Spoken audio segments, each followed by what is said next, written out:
On this week's show, Hellboy reboot, Judge Dredd TV series, and Dead of Winter comic. Hello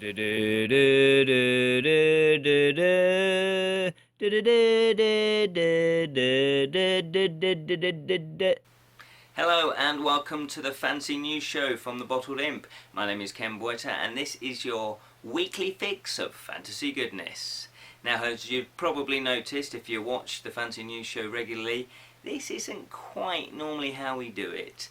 No, Julian has abandoned me for this week. He's off moonshining, earning some filthy coin elsewhere, and it's left to me to film it. So obviously the production value isn't going to be as good, so I do apologise for the sound. It's probably a little bit ropey, and the lighting not as good, is it?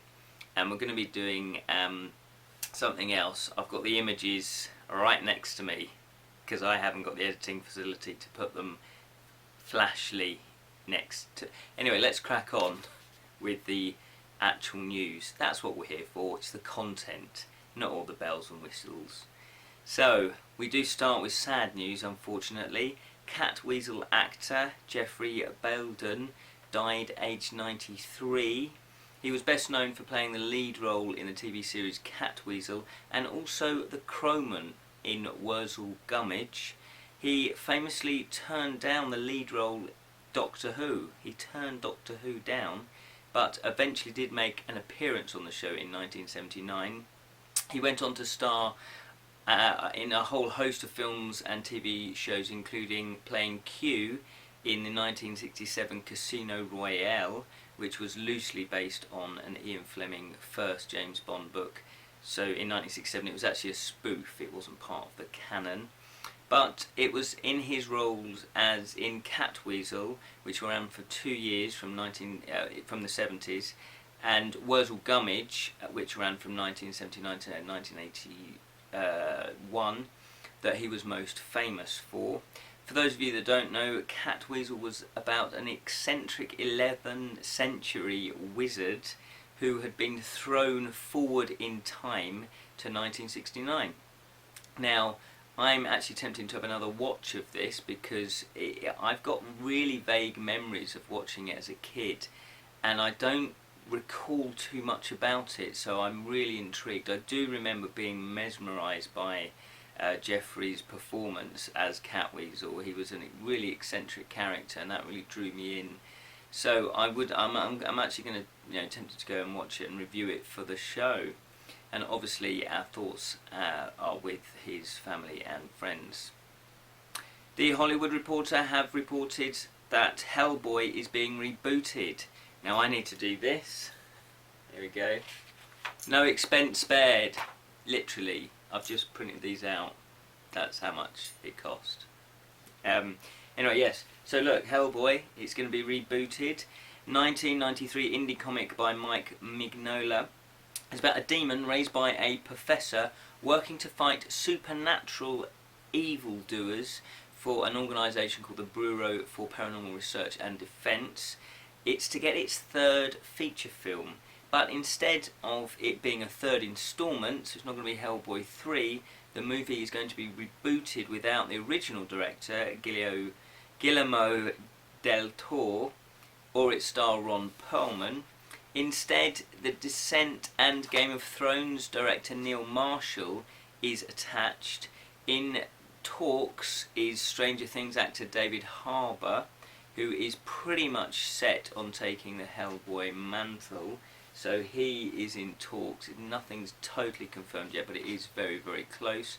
The film has a working title of Hellboy, Rise of the Blood Queen, and has a script by Andrew Cosby, Christian Golden and Hellboy creator Mike Mignola. It's very, very early stages in development, so as yet there is no release date. I get to do this now again, look. It's quite exciting, this, isn't it? 2000 AD comic star Judge Dredd is to be developed to become a TV series. Oxford-based publishing company Rebellion, which prints Judge Dredd stories in the comic 2000 AD, is teaming up with studio IM Global to produce a big budget series. Rebellion said the development of the project titled Judge Dredd Mega City 1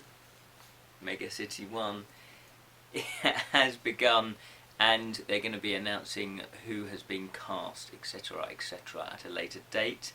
Created by John Wagner and Carlos Ezerra, there you go. In 1977, the satirical stories took inspiration from hard-edged cop movies and the punk movement. Judge Dredd patrols an overpopulated metropolis in the 22nd century where he has the powers of a judge, jury and executioner. So you don't really want to annoy him. He has previously been portrayed in films by Sylvester Stallone in 1995 and Carl Urban in 2012. A spokesman said that the programme will be filmed in the UK. So that is something to really look forward to. Next picture. I like this is fun. German board game designer Illy Rosenberg and Mayfair Games have announced a new title, Caverna Cave vs. Cave. The long-anticipated two-player version of Caverna, the cave farmers takes the core mechanics of the original and cuts them down into a streamlined 20 to 40 minute play, and is a two-player experience. Players use worker placement to mine for precious materials, explore deeper into their cave, and build a home using grain, flax, and building material. I do like the word flax. Caverna Cave vs. Caves comes with 24 room tiles, 12 action tiles, 12 goods indicators, 7 walls, boards and tokens for 2, and it's due to be released in June 2017. Get to do this again. This is fun. Oh, here we go. Yes, look at that. That's the next story. Omni Press are to publish a tabletop game, Dead of Winter, as a comic series. Interesting, flipping it back the other way. They have teamed up with Plaid Hat Games to bring the massively popular zombie survival game to the pages of a comic book near you. Described as a hilarious mix of The Walking Dead and Air Bud, the comic will follow the adventures of Sparky the stunt dog. There he is there, with, it's an arm and a hand in his mouth. Nice. Well, I guess, you've got to eat, haven't you? And features the talents of writer Carl Starks of Rick and Morty fame. I love that show. And artist Gabbo, who did The Life After. Dead of Winter Volume 1 will be hitting the shelves on the 2nd of August and will be available from Comixology.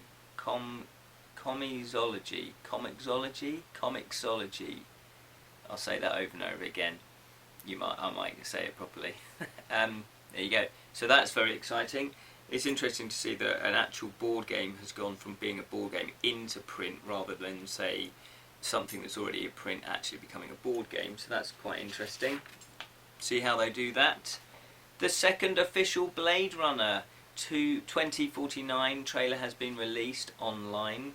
Following on from the teaser trailer late last year, Warner Brothers have unleashed the full trailer of the next instalment of Blade Runner, the futuristic sci-fi cult classic.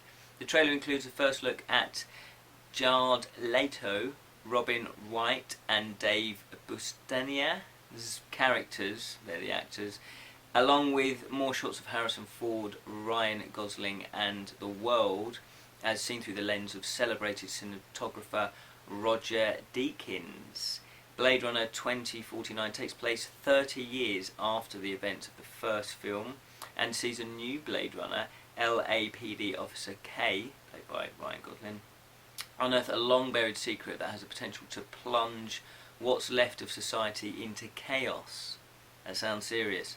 K's discovery leads him on a quest to find Rick Deckard, Harrison Ford, obviously the original Blade Runner, a former LAPD Blade Runner who has been missing for 30 years.